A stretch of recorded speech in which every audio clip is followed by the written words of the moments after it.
Good morning, everyone, and welcome back to our English Learning Podcast. Today, we're going to help you with something that many English learners find difficult, starting a conversation in English.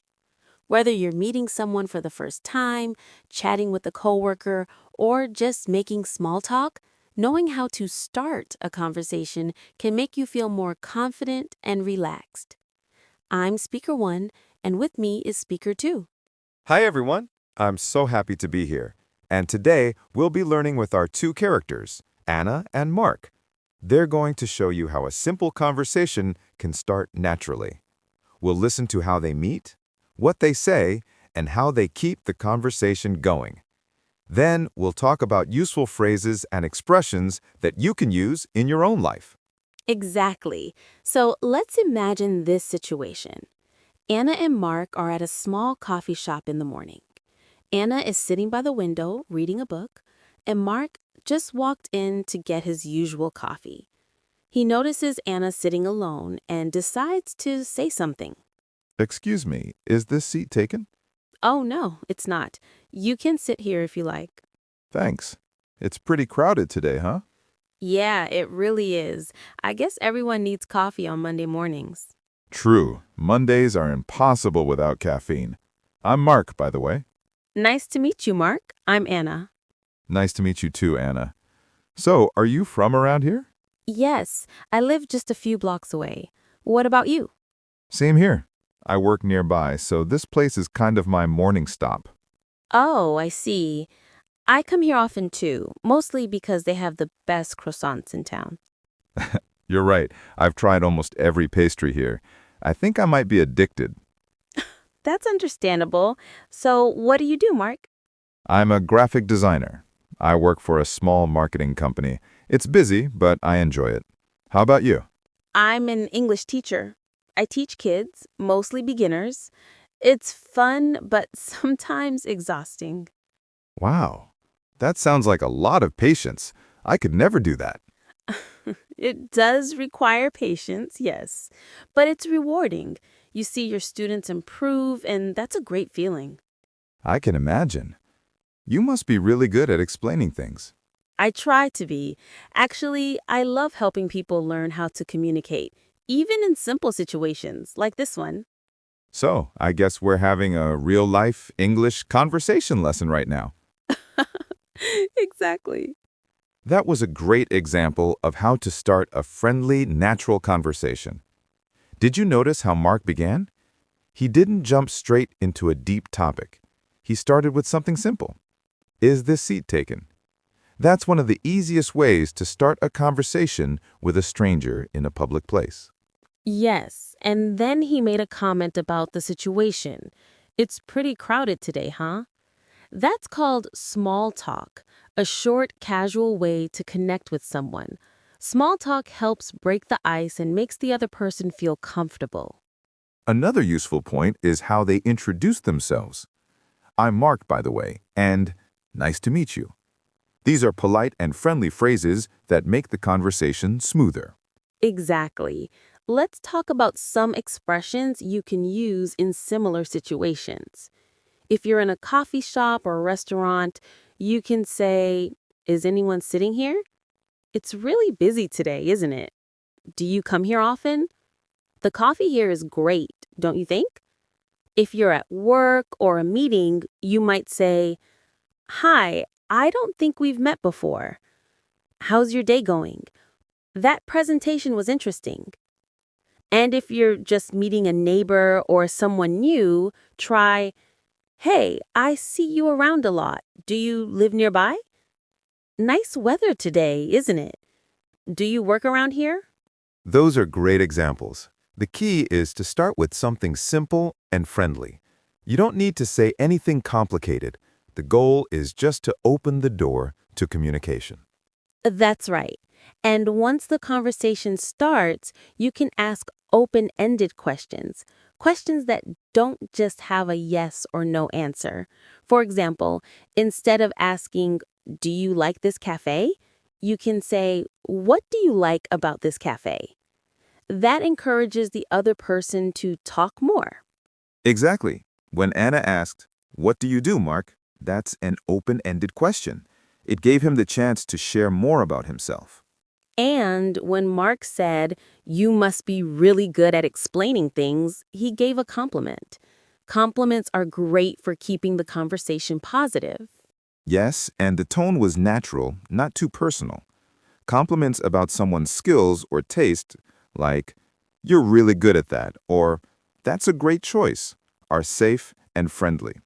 So, to summarize this first part, start with something situational or polite. Introduce yourself naturally. Use open ended questions. Keep the tone light and positive. And remember, confidence comes from practice. Even short conversations help you improve your speaking and listening skills.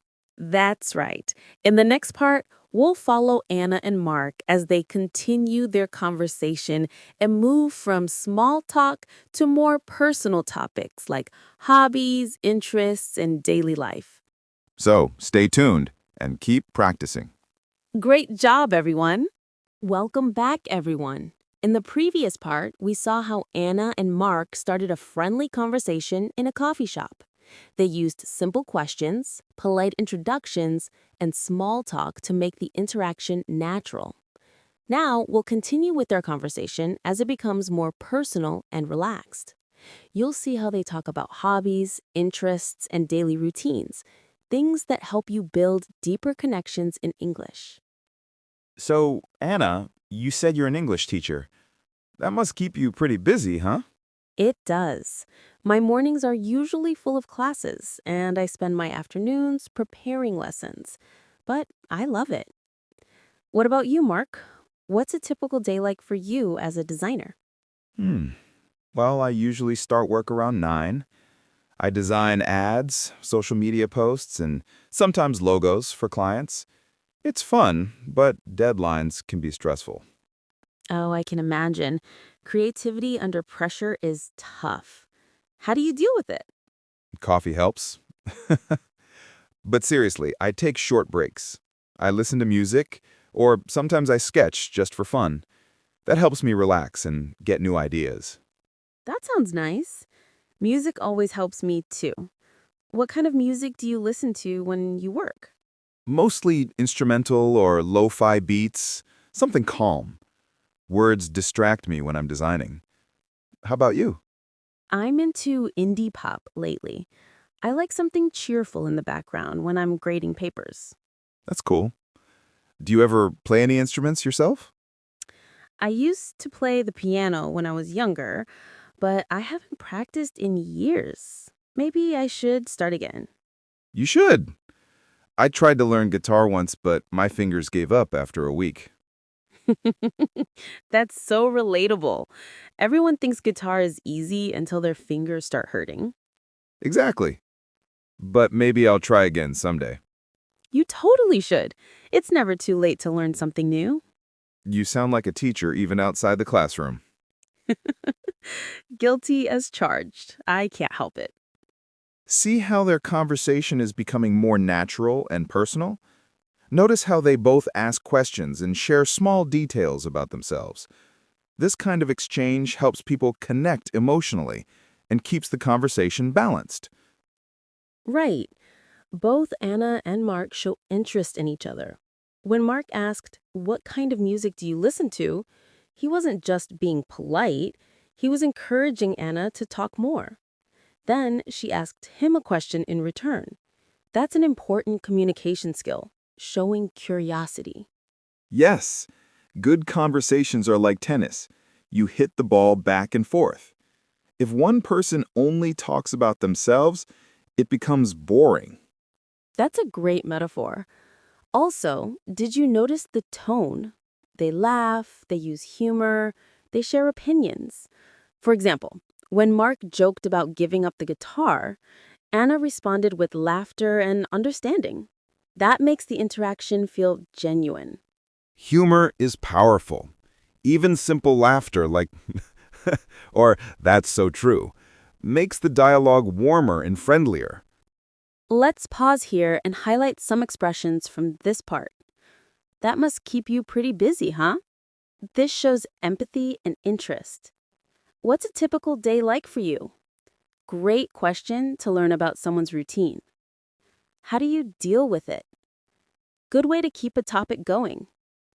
That's so relatable. A friendly phrase to show you understand someone's experience. You totally should. Encouraging and conversational. Those are all excellent phrases for building connection. Also, pay attention to the use of follow-up questions. For example, after Anna said she listens to indie pop, Mark asked if she plays an instrument. That's how you show real engagement.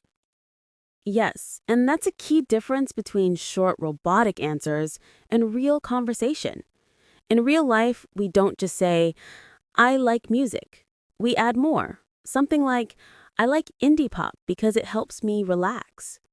Then the other person can respond naturally. Exactly. And the way you respond also matters. Anna often uses encouraging reactions like, that sounds nice, or you totally should. These small phrases make the other person feel heard and appreciated. Another important point, notice how both Anna and Mark keep their answers short but expressive. They don't give long speeches. Good conversation is about balance. Talk a little, then listen. Right. If you speak too much, the other person might lose interest. But if you speak too little, the conversation might stop. That's why sharing small personal details, like hobbies or daily habits, is a great way to keep things going naturally. Let's imagine what would happen if the conversation went wrong. If Anna didn't ask questions, or if Mark only talked about himself, the energy would fade quickly. True. For example, I'm a designer. Oh, okay. Silence. That's awkward. So remember, always add something, an opinion, a question, or a short reaction to keep the rhythm alive. Absolutely. Now, in the next part, Anna and Mark will continue chatting. Their conversation will move from talking about hobbies to sharing personal experiences, like travel, favorite places, and memories. That's another natural way to connect more deeply in English. And as we go, we'll also teach you how to express opinions politely, agree or disagree naturally, and use connecting phrases that make your English sound fluent. Perfect. So take a deep breath, relax, and imagine you're right there in the cafe with Anna and Mark, learning how to connect through language. Ready? Let's continue in the next section. Welcome back, everyone. In the last part, Anna and Mark were getting to know each other better by talking about their work and hobbies.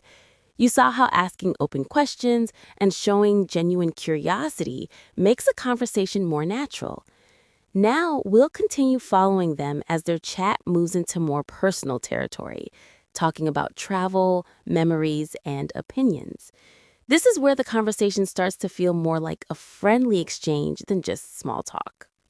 So, Anna, since you're an English teacher, I bet you've met people from all over the world, right? Yes, definitely. I've taught students from so many different countries: Japan, Brazil, Spain, you name it. It's amazing how everyone learns English in their own way. That must be fascinating. I've always wanted to travel more, but I never seem to find the time. Oh, you should make time, Mark.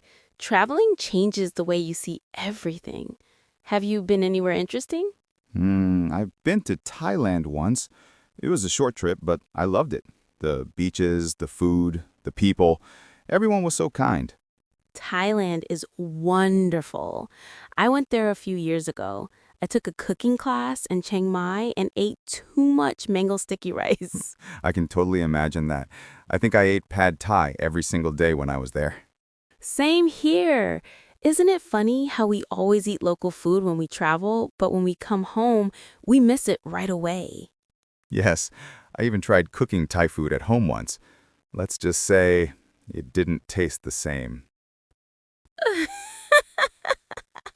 Yeah, that happens. The secret is probably in the ingredients. True. Have you traveled anywhere else you loved? My favorite trip was to Italy. I love history and architecture, and Italy is like a living museum. I spent days just walking around Rome. Wow, that sounds incredible. I've never been to Europe, but it's on my bucket list. You should go. Even if it's just once, Europe has so many stories to tell. What about you, Mark? If you could go anywhere, where would you go next? Good question. I think Japan. I'm obsessed with Japanese design and culture. Everything there looks so clean and minimal.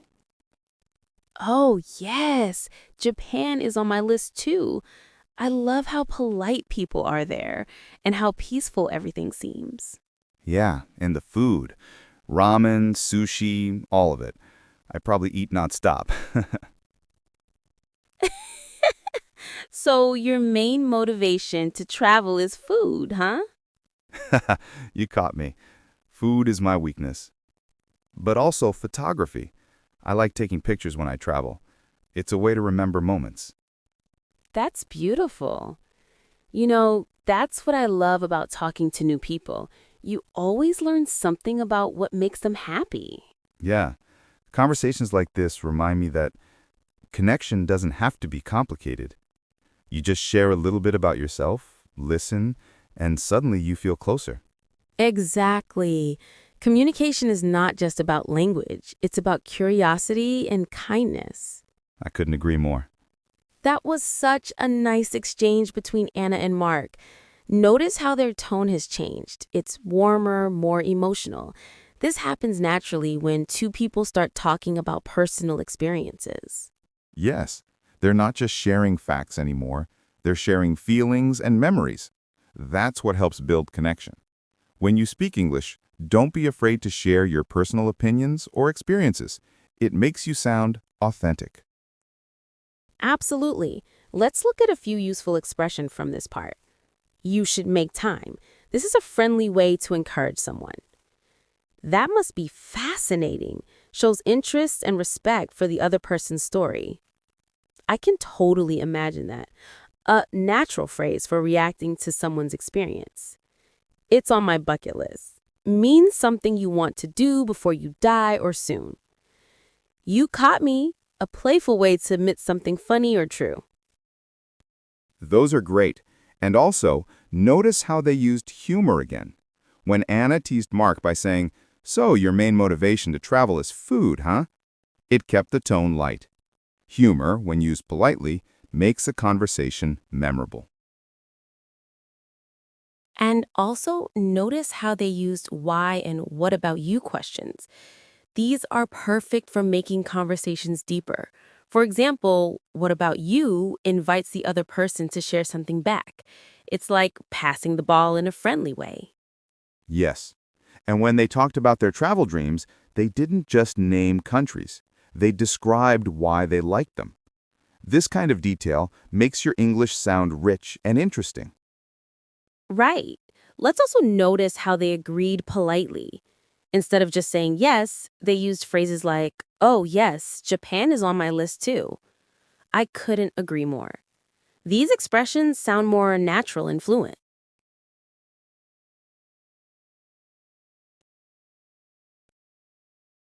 So, what can learners take from this? When you talk to someone, use stories, emotions, and short examples. For instance, instead of saying, "I like traveling," you can say, "I like traveling because it helps me understand new cultures." That gives your partner something to react to. Exactly. And don't worry about making mistakes. What matters most is staying connected. Even simple grammar, when spoken with warmth and confidence, can create a strong impression. Very true. Anna and Mark's conversation is a great model for building natural flow. They started with small talk, moved to hobbies, and now shared travel experiences. The next step is learning how to express opinions and emotions, agreeing, disagreeing politely, and showing understanding when someone shares something deeper. Yes, that's going to be really interesting. In the next part, we'll see how Anna and Mark talk about ideas and opinions, what they think about work-life balance, happiness, and what makes life meaningful. Yeah, that's going to be a great way to practice emotional vocabulary and polite expressions for discussion. So, Stay with us. We're not just learning English, we're learning connection through language. Perfectly said. Welcome back, everyone. In the last part, we listened to Anna and Mark share stories about traveling, food, and culture. Their conversation was full of emotion and curiosity. Now they're going to talk about something deeper, ideas about life, balance, and what makes people happy. This part will show you how to express opinions politely, agree or disagree naturally, and keep your tone friendly and thoughtful. You go, Anna. After hearing about your travels, I feel like I spent too much time just working. I can't remember the last time I took a long vacation. Oh, I totally understand that. I think a lot of people get stuck in the same routine: work, eat, sleep, repeat. Exactly. Sometimes I wonder if I'm missing out on life while sitting behind my computer screen. Well, that's very honest of you. I think everyone feels that way at some point. It's so easy to get caught up in being productive that we forget to enjoy things. True. You seem to have a better balance, though. You travel, you teach, you seem peaceful. What's your secret? Oh, trust me, I'm not always peaceful, but I try to make time for things that bring me joy, like walking in the park, reading a good book, or talking with friends. That sounds simple but powerful. I think I need to start doing that. You should. Even small moments of calm can recharge you. What do you usually do to relax after a long day? Honestly, I watch random videos online or scroll through my phone, but I know it doesn't really help me relax. You're not alone there. Technology makes it easy to escape, but not always in a good way. Yeah, I guess real rest is more about disconnecting. Exactly. For me, it's not about avoiding work, it's about being present. Sometimes that means just enjoying my coffee without checking my phone. That's a good point. You know, I read somewhere that people who take small breaks during the day are more creative and focused. That's so true. Your mind needs space to breathe. I tell my students the same thing when they study English. Don't just memorize words. Take breaks. Listen to music. Let your brain rest. That's great advice. I think I'm going to apply that to my work too. Maybe creativity comes from silence sometimes. I believe that. Silence can be inspiring if you let it be. You sound like a philosopher now. Maybe just a teacher who's had too many cups of coffee. Still, it's refreshing to hear someone talk like that. Most people I know just complain about being tired or busy. I think it's okay to feel tired. Life can be overwhelming, but it's how we respond that matters. Yeah, sometimes I feel like I'm chasing something. Success, maybe. But I don't even know what that means anymore. I felt that too, but I think success means different things to different people. For me, it's being able to wake up and feel content with what I have. That's beautiful. For me, I think success would be feeling proud of my work and still having time for myself and the people I care about. That sounds like a good definition. Balance, not perfection. Exactly. I like that. Balance, not perfection. I might write that on my desk. Go ahead. I'll take royalties if it becomes famous. Deal. That was a really meaningful conversation. Anna and Mark moved from light topics to deeper ideas without sounding too serious or heavy. That's something many English learners want to achieve, being able to express opinions naturally while keeping the mood friendly. Right. Let's take a closer look at how they did that. Notice how they use soft, thoughtful language instead of direct or strong statements. For example, Anna said, I think a lot of people get stuck in the same routine. That's gentle and universal. It doesn't sound like she's judging anyone. Exactly. And Mark responded with honesty and reflection, saying, sometimes I wonder if I'm missing out on life. Sharing feelings is a great way to make conversations deeper. When you express yourself sincerely, people connect with you more. Exactly.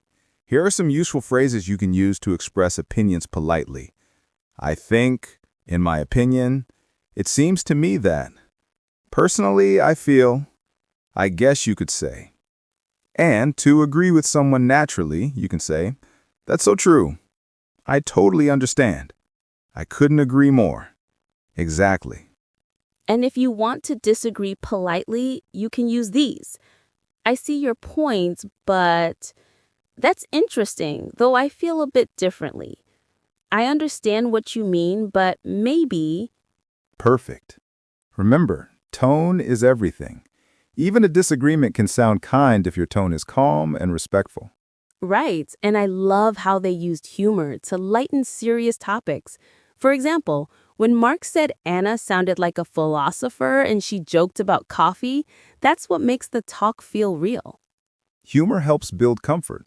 When you laugh together, it's easier to talk about honest feelings. Another important point. Anna and Mark both listened actively. They didn't interrupt or change the subject suddenly. Instead, they built on each other's ideas. Yes, real conversation isn't just about speaking well. It's about listening well. Sometimes the most powerful thing you can say is simply, that's a good point, or I never thought about it that way. Exactly. It shows respect and curiosity. So in this part, you've learned how to express thoughts, share opinions, and talk about deeper ideas in English without sounding too formal. In the next part, Anna and Mark's conversation will come to a close. You'll see how they wrap things up naturally, exchange contact details, and leave the conversation feeling positive and connected.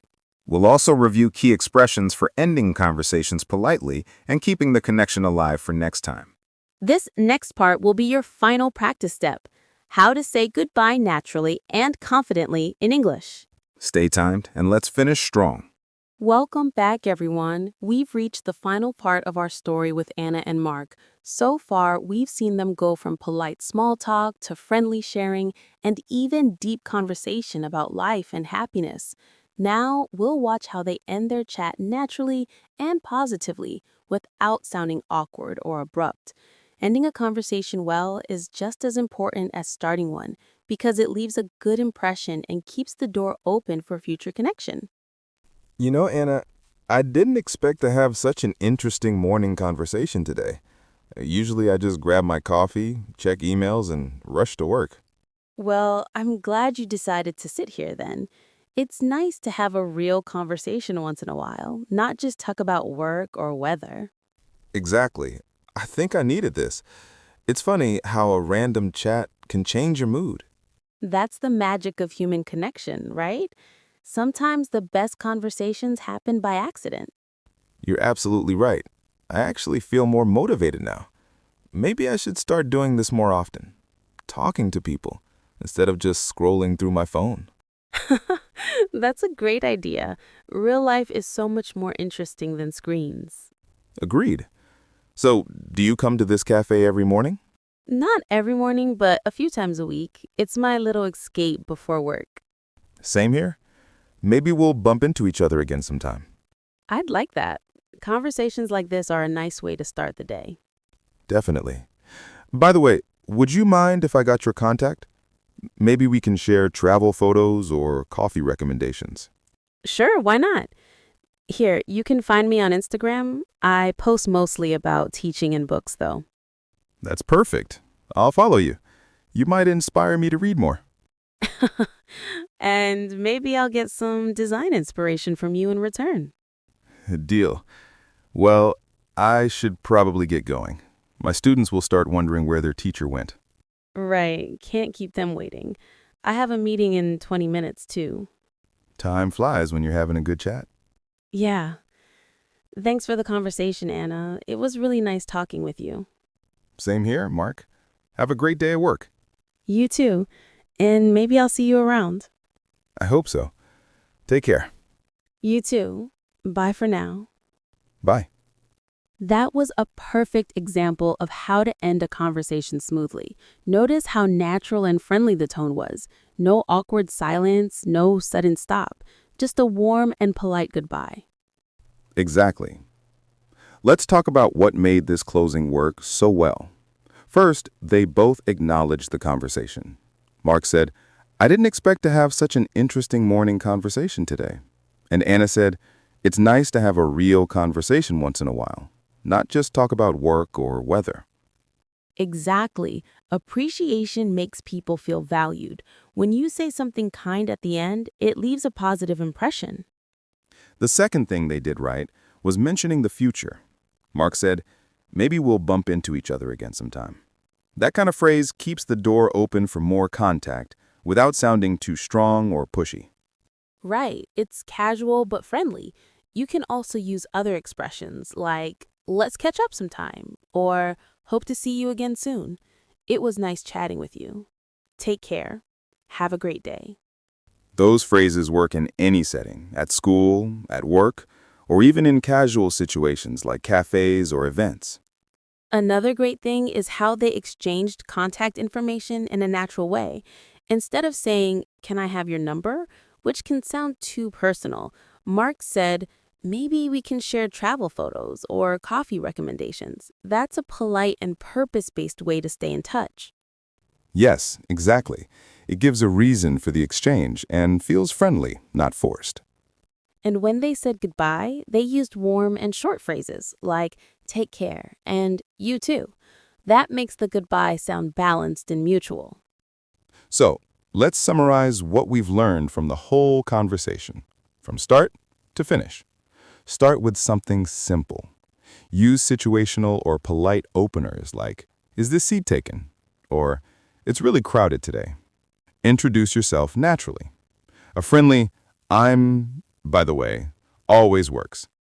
Ask open-ended questions. Use what or how to invite longer answers. React and show interest. Use phrases like, that sounds great, or, really, tell me more. Add some small personal details. Talk about hobbies, travel, or opinions. Use humor and empathy. A little laugh makes everything warmer. Express opinions politely. Say, I think, in my opinion, or it seems to me. End gracefully. Show appreciation, mention the future, and say goodbye kindly. That's a perfect checklist for anyone learning how to have real conversations in English. And the best part, you don't have to memorize every word. Just practice the rhythm. Yes, the rhythm of a conversation is about listening, responding, and caring. If you focus on that, your English will sound more natural than any textbook dialogue. Absolutely. And remember, small talk isn't small. It's the start of connection. Every hello could lead to a new friend, a new idea, or even a new opportunity. Beautifully said. So, that's the end of Anna and Mark's story, but hopefully the beginning of your own confident English conversations. Thank you for listening to this episode of our podcast. Keep practicing these expressions, and soon, starting and ending conversations in English will feel effortless. Until next time, stay curious, stay kind, and keep speaking English with confidence. See you in the next episode. Bye, everyone.